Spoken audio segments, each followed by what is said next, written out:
मैं Ajit Harsana media voice में फिर से आपका स्वागत करता हूं।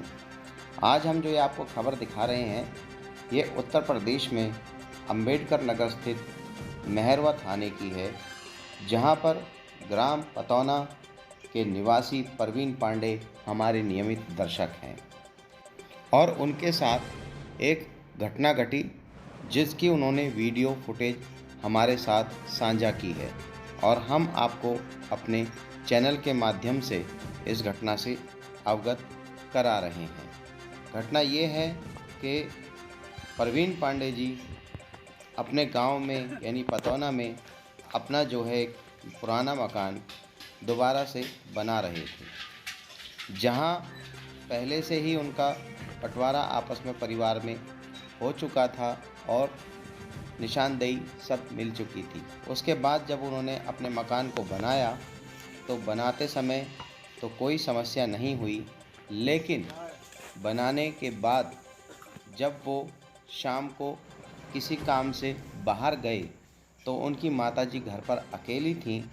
तो उन्हीं के पड़ोसी या कह लीजिए रिश्तेदार, जिनका नाम है Anubhav Pandey son of Virendra Pandey, Anupam Pandey son of Virendra Pandey, और उनके दामाद श्याम नारायण सन ऑफ अज्ञात व 2-3 अन्य अज्ञात लोग, और उनके घर से एक महिला भी हैं जो उनके साथ शामिल हैं इस वारदात में। तो इन्होंने सबने एक राय होकर लाठी डंडे और हथियारों के साथ इनके घर में घुसकर इनकी माताजी के साथ मारपीट की और साथ ही साथ बनी हुई दीवार को गिरा दिया, जैसा कि आप देख पा रहे हैं इस वीडियो फुटेज में। कमाल की बात यह है, इसके बाद जब इन्होंने थाने में तहरीर दी तो उस तहरीर के आधार पर पुलिस आई, मौका मुआयना किया, बयान लिए और घटनास्थल का मौका मुआयना करने के बाद आगे अपनी रिपोर्ट देने की बात कही और कहा कि उनके खिलाफ उचित कार्रवाई की जाएगी। लेकिन ये घटना जो है इतने दिन बीत जाने के बाद भी अभी तक उनके खिलाफ कोई कार्रवाई नहीं हुई। और सबसे बड़ी बात जो इसमें एक और निकल के आई वो ये कि जब दोबारा उन्होंने अपना मकान बनाने की कोशिश की, यानी दीवार को खड़ा करने की कोशिश की, तो उस दीवार को रोकने के लिए उन जो विपक्ष की जो महिला थी उन्होंने क्या कहा, आप भी सुनिए।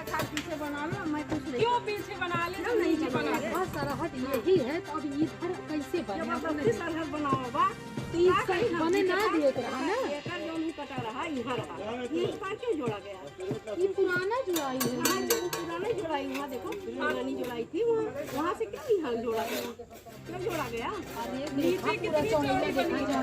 इधर जोड़ा चाहिए, आप जबरदस्ती नहीं जोड़ा। नहीं तो हमारा है, नहीं तो हमारा है। नहीं अब रहने दो गेम खेलने को, अभी डिलीट कर दूंगा इसको। आपने देखा 3 तारीख की ये घटना थी जब ये दीवार तोड़ी गई। लगभग 35 फुट लंबी दीवार थी जिसको तोड़ दिया गया। और इसके अलावा यहाँ पर यह भी जानने लायक बात है कि जब दोबारा इन्होंने इसको बनाया पुलिस को बताने के बाद, उसके बावजूद महिला यहाँ आकर सामने दीवार पर लेट गई। यानी उनकी मंशा अभी भी झगड़े को समाप्त करने की नहीं है। और इसी बात से डरे हुए परवीन पांडे ने थाने में शिकायत दर्ज कराई थी इन लोगों के खिलाफ कि कल को बड़ी वारदात को भी ये अंजाम दे सकते हैं, जब इन्होंने दीवार को गिरा दिया, इतनी बड़ी दीवार को दिन दहाड़े, और उनकी मां को जान से मारने की धमकी दी। और वो सारा वाक़या उन्होंने अपने उस एप्लीकेशन में भी दर्ज किया था जो उन्होंने थाने में दी। लेकिन कमाल की बात यह है, इतनी दिन बीत जाने के बाद 3 तारीख के बाद आज 12 तारीख हो चुकी है, अभी तक यहाँ तक कि इन्होंने अखबारों में भी जो वहाँ के स्थानीय थे वहाँ पे भी जो है इन्होंने खबरें निकलवाई, सोशल मीडिया पे भी दी और आज हमको भी दी है, लेकिन अभी तक पुलिस ने वहाँ कोई कार्रवाई नहीं की है, जबकि उनके संज्ञान में सारी घटना है। और यही छोटी छोटी बातों पर हुए विवाद बड़े विवाद में बदल जाते हैं जब अपराधियों के हौसले बुलंद हो जाते हैं, जबकि उनके खिलाफ उचित और सही समय पर कार्रवाई नहीं होती है। आज परवीन पांडे और उनका परिवार पूरी तरीके से डरा हुआ है, सहमा हुआ है। उन्होंने दीवार तो खड़ी कर दी है पुलिस के आश्वासन पर, लेकिन उन्हें अभी भी ये खतरा है, क्योंकि अभी तक उन अपराधियों के खिलाफ जिन्होंने इस घटना को अंजाम दिया, जो सरेआम वहाँ धमकी दे रहे हैं, बैठ रहे हैं मौके पर, और उसके बावजूद उनके खिलाफ कोई रिपोर्ट तक दर्ज नहीं हुई है, तो कार्रवाई कैसे हो? और कार्रवाई नहीं होगी तो उन्हें नसीहत कैसे हो?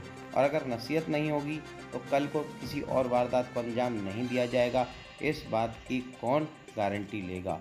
योगी सरकार में जहां पुलिस की कार्रवाई को बहुत सही माना जाता है कि भाई सही समय पे कार्रवाई हो रही है, लेकिन आज योगी सरकार को भी धता बताते हुए पुलिस कोई कार्रवाई नहीं कर रही है। ये बहुत ही सोचने वाली बात है। बहुत ही सामने प्रत्यक्ष घटना दिख रही है, प्रमाण सारे मौजूद, उसके बावजूद क्या कारण है जो इतनी देरी लगा दी गई? 3 तारीख से आज 12 तारीख हो गई, अभी तक इस घटना के प्रति कोई संज्ञान ना लेकर के कोई उचित कार्रवाई या कैसी भी छोटी कार्रवाई, बड़ी कार्रवाई कुछ भी नहीं की गई है। यहाँ तक कि रिपोर्ट दर्ज भी नहीं की गई है। जब रिपोर्ट ही दर्ज नहीं होगी तो कार्रवाई कैसे होगी?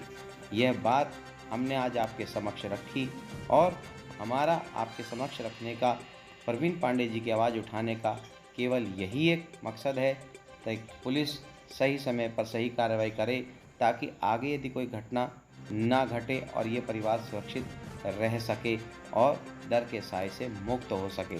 आपका इसके बारे में क्या कहना है? कमेंट बॉक्स में ज़रूर बतलाइए। धन्यवाद।